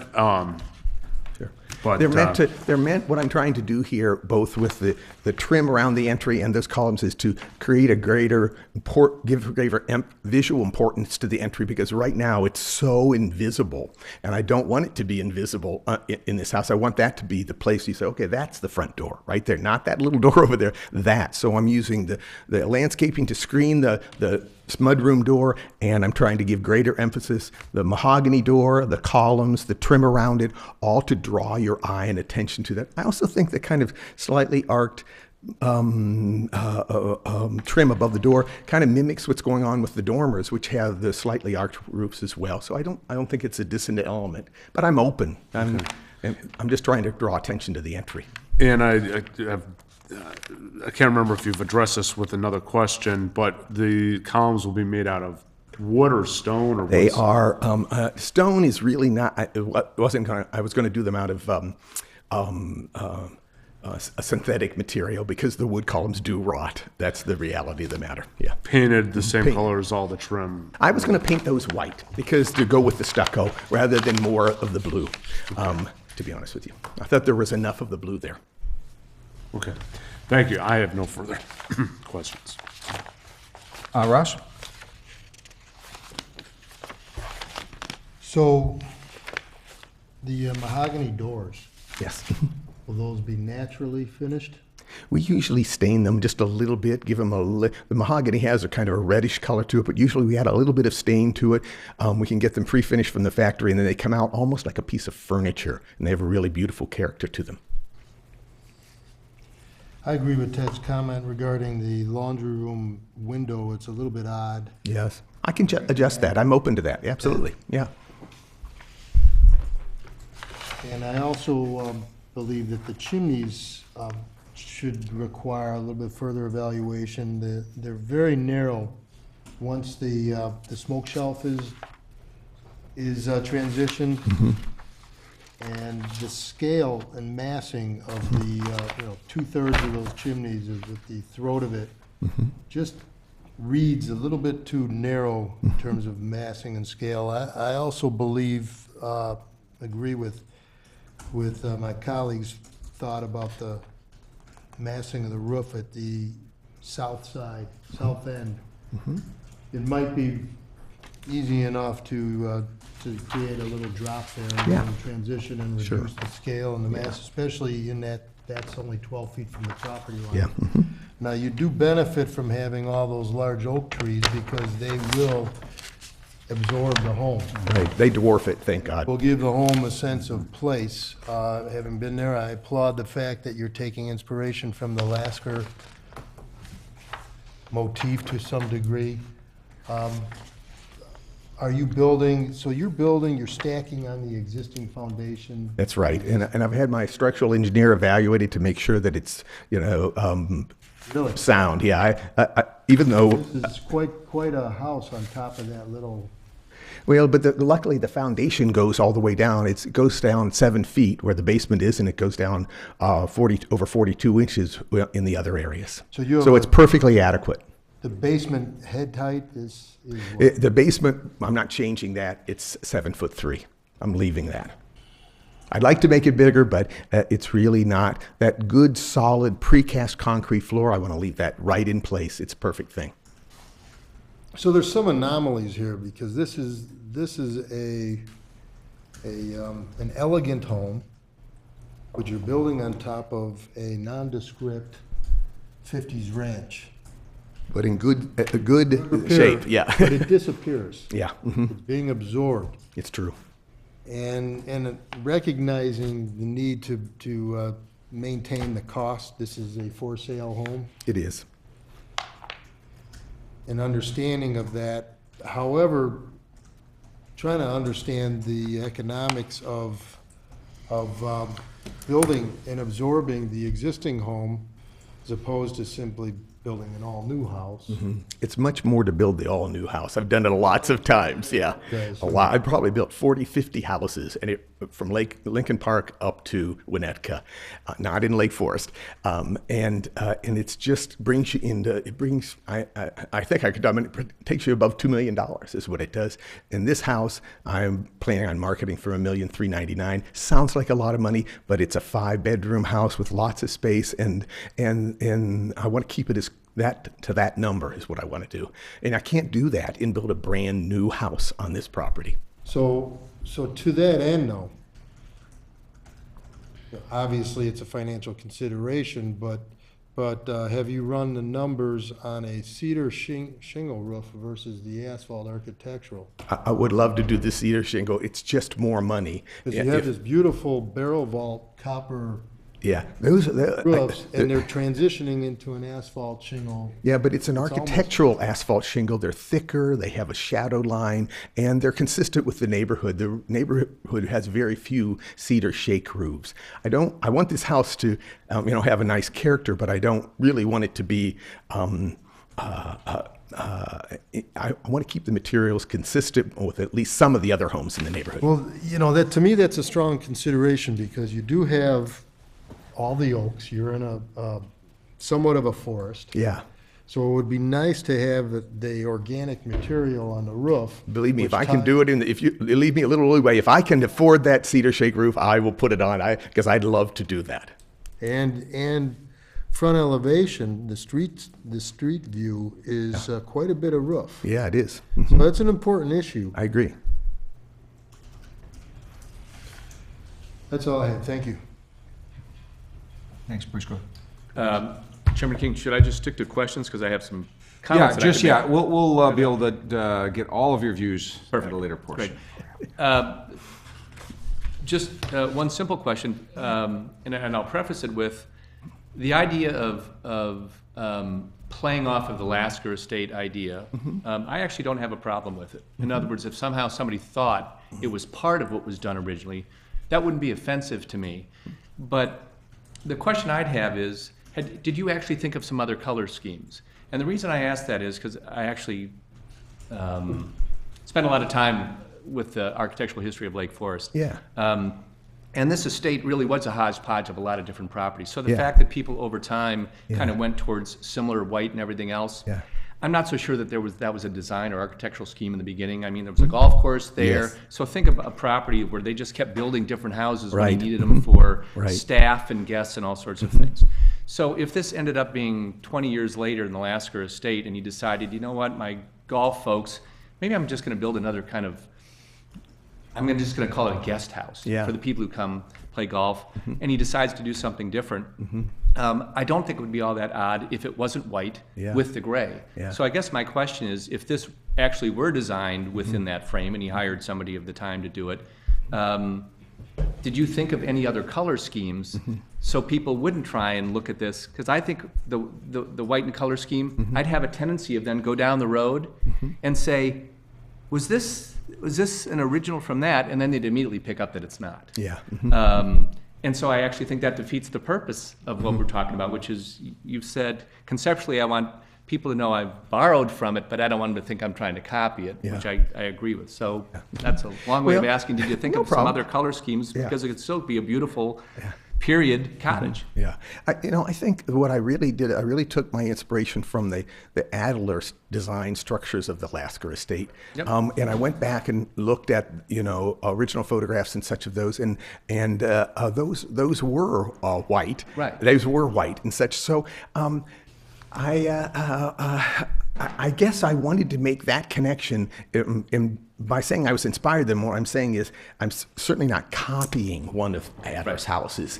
And so the illusion is there. And I kind of like the fact that people might think, well, is that original or isn't That's it? You know what what the I'm question saying? was. I was trying to get your kind of mindset, I kind of like that tension, to be honest with you, because I think they'll quickly realize that it's not, especially if they, it's in, it'll be a brand new house, really, is what it'll be. Shingle roof.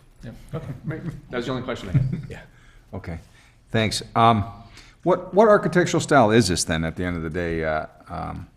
I would call it picturesque. I would call it English picturesque or English romantic is what I would say. That it doesn't fit into a standardized style, but that's how I would call it. Kind of an Eikelinga, like a number of the other buildings are kind of English country estates. This is what I think a lot of Adler's houses where they would fall. Some of them are neoclassical and such, but others are more especially the smaller ones are picturesque. And the dormers with the rounded copper tops, that'd be typical of that architectural style? Well, it doesn't occur in every house. Sometimes they're square dormers. Dormers certainly occur all over the place. But sometimes they have a peak roof. Sometimes they have a hip roof. This curved roof you would see occasionally, but not that often. It's just part of the vocabulary is all it is. And so it's something that I'm just using here because it's part of that accepted vocabulary. Yeah, okay. Great lot. Love the trees. I was curious, when some of those trees are quite close to the house, and if you go up to the second story, are you in danger of bumping into those trees with that second story element? No, I talked with the arborist about that. There's only one tree which is on the north side, and he said that that limb is dead. He said, yeah, I'm going to give you permission when you come in for everything to trim that off. Luckily, I know it seems like this is really a giant high, but we don't need to trim any of those. Most of the trees are actually along the north property line and quite a distance away from the house. There's only one or two that are closer to the house. Good, that's great. So it's very minimal. Okay.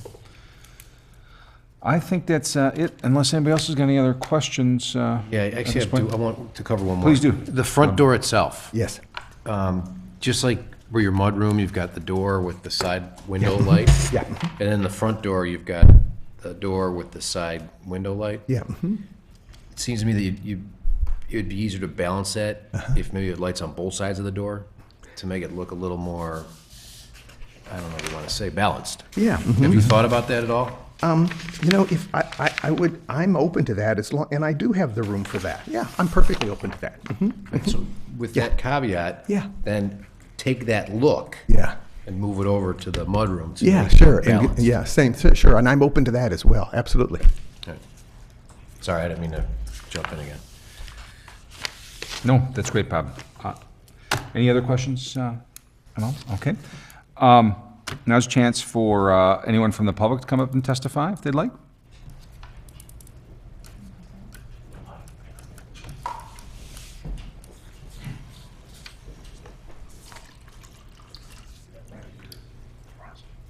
Good evening. I'm the person of the fence. I live on 1191. My wife is with me. We've lived in that house for 32 years. And now with the demise of our dear neighbor Velma, which is one of the reasons I'm here tonight to make sure that her estate is looked after properly. She died at 103 years and 8 months old, an amazing lady.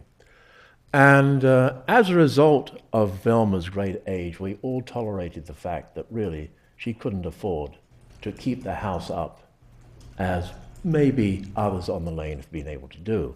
In fact, I used to help her out with the landscaping, do a lot of things, because she was struggling. She had full-time nursing, and she lived in her home, and we loved her. So, always, Jill and I used to discuss, one day she won't be there, and what do we want to do? I did debate, just buying the property myself, which I could have afforded to do, knock it down, but really at my advanced age is not a very good use of my capital. So when we heard that the house was going on the market, originally the intention was for it to be knocked down. Therefore, there's always concern when someone comes and knocks down what is going to go on. I've seen every upgrade on the lane. I've seen them move from ranches. I saw the estate house have to sell off all the property and create Trillium. So I've seen, but Estate Lane, and I'm very proud to say, is one of the prettiest lanes in West Lake Forest. Absolutely. And so Ken has been very good. He's come to all the neighbors and shown the plans and asked our opinions. And in addition, he pointed out that the property line that I knew where the line was, but didn't take too much notice of it because there was a wire fence, and Velma was concerned that if I put my cedar fence all the way along, her airflow would be blocked, so, I didn't do it.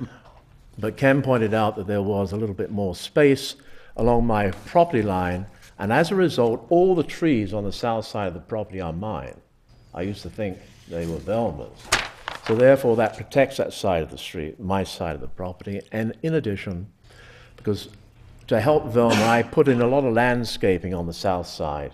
There were laurels, apple serviceberries, an arbor. So there's a lot of plantings along the side that protect that side of the property. So Jill and I have looked at this house, and we think it would be a very good addition to the neighborhood. The comments you've made about size, roof, etc., they're all very logical. I think they will be taken into account. I think it will help the neighborhood, because the house really was not in the standing of the neighborhood. In addition, I have one request. You quite rightfully pointed out how many beautiful trees are on this property. Since Jill and I have lived on Estate Lane or Kennet, we have lost 12 major oak trees. Now, whether that's because the water table changes, the building, who knows? But there is one magnificent oak that stands on the corner of this driveway, which is half mine and half whoever buys the property. And we go away for the winter. And I put a plea to the city, be careful. Heavy equipment, these oaks, it seems to me they get to 200 years, and unlike in England where they last forever, they suddenly fall down. And you just don't get them back. So my request would be, please make sure the city makes sure that in our absence, that heavy equipment doesn't damage the base of that one particular tree. Other than that, I think it'll be a great addition to the neighborhood, and thank you. Thank you. Thank you. Anyone else? Okay, seeing none. Kathy, is the city going to protect that oak tree? We will do our best. All right. Bill and I will all work together on that. Okay. Any final questions from the board to the petitioner staff before we go into our internal review? Okay, seeing none. Well, let's talk about this. Bob, what do you think about this petition? I think it's doable. I don't think if they're going to keep the entire foundation and the first story walls, the concrete, it's pretty incredible. And then they're going to pop it in there. I do think the roof, the top roof line's really high, but I have to believe the petitioner when they say it's comparable to the neighbors, and then the neighbors come in and say they want the project. I think if you cleaned up, you guys brought it all out. The north side glass block. On the west elevation, you got the mudroom door, you got the front door, and you got, he's saying it's a flared roof, which is great. South side, the chimneys, I don't know if you flip them in or flip them out or widen as the pipe of the chimney, I guess you'd call it. And then cover the oak trees. I'm okay with it, I think. Okay. Michael? I think it's a well-thought-out plan. It's a nice design and some minor refinements that need to be done, but I can support the project. Okay, great. Ted? Echo the sentiments that have already been expressed. I don't necessarily have any issues with the roof height. It appears nice. As my colleague pointed out, it's sure, with all the other elements of the house, and I recognize and appreciate your budget, but boy, if you could figure out a way to squeak in that cedar roof, it would be it would really make the whole house zing. And other than that, I have nothing else to add. Okay. I'm gonna keep driving that home. The roof. Recognize, of course, there's a business issue. However, I think that there's a good opportunity to actually add value and marketable value and create a stunning. You know, I agree with you on that. With the oaks and the neighborhood. I live on the Letzter estate as well. Yeah. I'm quite familiar with the area, the feel. I think that cedar is shingles. Is completely in keeping with the character of the area. It's organic, and whereas the starkness of the asphalt, even though architectural, I agree, is nicer, but a lot of roof. So I would encourage you to crunch those numbers and make a strong I'll do everything I decision there. possibly can. I agree. And, you know, the relatively minor comments that we made as well. Obviously, the city will require a tree protection plan from you, which you'll be required to enforce, and take that seriously. Very. Talk to the trees nicely while you're building. And beyond that, I think it's a terrific addition for the neighborhood. Okay. Bruce? I concur with all the comments that have been made. I think it's a very pleasing property. I think it will enhance the neighborhood. I think it's in keeping with the other properties, and so I support it. I'll just throw out some, you seem to be very, very open to thought, which I think is great, and I'll throw them out. I'm not a trained architect by any means, but maybe I'd be a little more firm on the, when I saw the glass block, I mean, that was going to be one of my first questions, because your whole philosophy of trying to have it keeping, it is the last thing that Adler ever would have done. Yeah, so okay. I would be a little more adamant and say, That was a boneheaded decision. That's out. Get rid of it, because it is so not in keeping with It's any true. of the philosophy It's you brought true. up. So I would I'm with you. knock that out. It's not a legacy to anything that Yeah, I agree. that's of value. And then the only other thing is, and I don't have a solution for it, but again, I'm very familiar with Adler properties. When I look at the dormers, they're fine. I think that the massing of them is fine. You know, the eyebrow with the copper, I'd say it's not as necessarily in keeping with what you'd see with Adler, but to your point, he does a number of different things. He's eclectic. And if he does it in tile, he does more the kind of the peaked, but that's not the style of this home. But when I look at the dual dormers over the garages, there's something about that. So I can't tell, does it make it more cottagey to leave the two that you have closer to the pitched roof, and then just have one over the garage space? Or would you actually just change the dimensions of them and let it be three, and then the pitch ends up being the fourth dormer element, if you get my point? Yeah. Right now, those. You know what I mean? So in other words, that actually is architecturally a giant dormer, and then you have 1, 2, and 3 to the left of it. So in a sense, you keep the 4. I don't know why. There's just something about the number of them, or maybe it's more that you would have 2 over the garage, which just seems, I don't know. It just seems maybe a little too much, but I wouldn't fight it, and I wouldn't say if it went somewhere, I'd bring it up again. I just think it's worth thinking about. And then I know when you do renderings of plantings in the beginning, they're always going to, I think, be more sparse than what they end up being, because things get bigger and they grow, and owners add them. But I'd say, again, I would actually soften it. When I look at the other Lasker estates, properties in the Lasker estate, they actually worked on a grand entrance, and they actually have very low plantings, and like the one that you're referencing down the road. Yeah. And then they keep everything actually relatively clean. Yeah. So the house is showcased. Yeah. I'd go the other direction with this one, and actually I think you could have some more plantings that actually are higher. Yeah. I mean, if you had a trellis on that property and you had ivy on a side, Yeah. I mean, I think it would totally be in keeping with the sense of it. So Yeah. I'd encourage you to think of something that actually might be a little higher Yeah. in the front, ornamental, Because I think it would soften that. I Yeah. guess that would be the southwest side, if I'm Yes. looking at this correctly. Yes. Rather than leave it so open. Yeah, I think I gotcha. it. Sure. There's a lot of comments about letting it settle more into the landscaping, and I think the more you put some things in front of it, I Yeah. think it will drop back into the other trees a little. Yeah, it's a more. transition. So, Got it. again, just some thoughts. Good.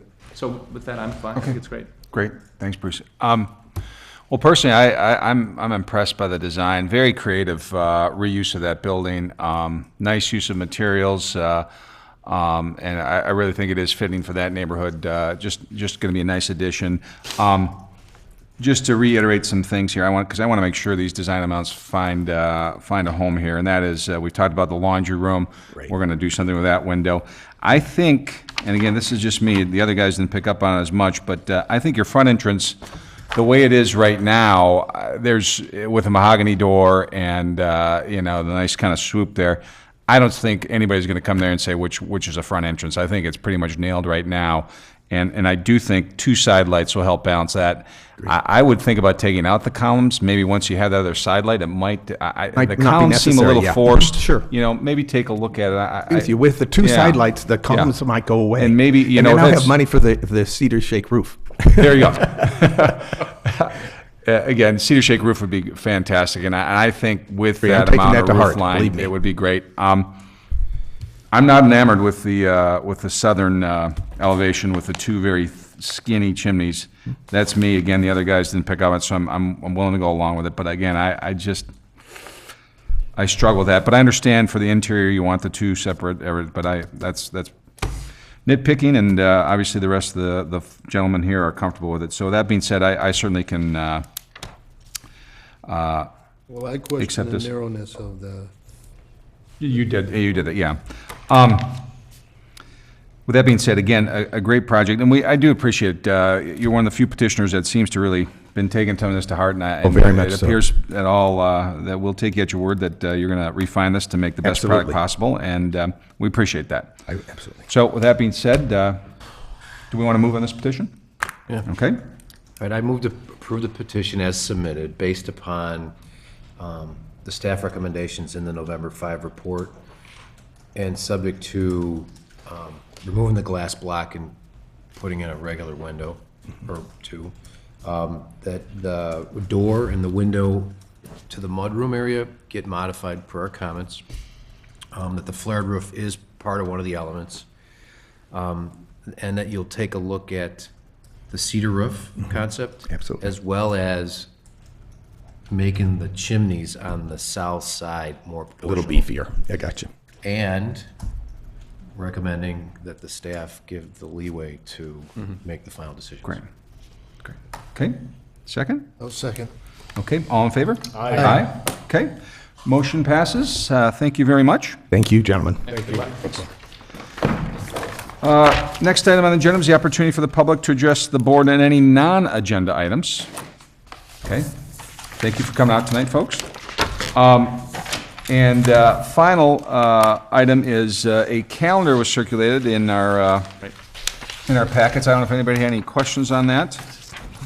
I will note that I think the April meeting, as scheduled, is during spring break, so we It is. assume that we will either need to move that or cancel that, but at this time, we didn't feel like we could come up with another date. The August meeting is not on the regular meeting date because that meeting's always on Lake Forest Day. Sure.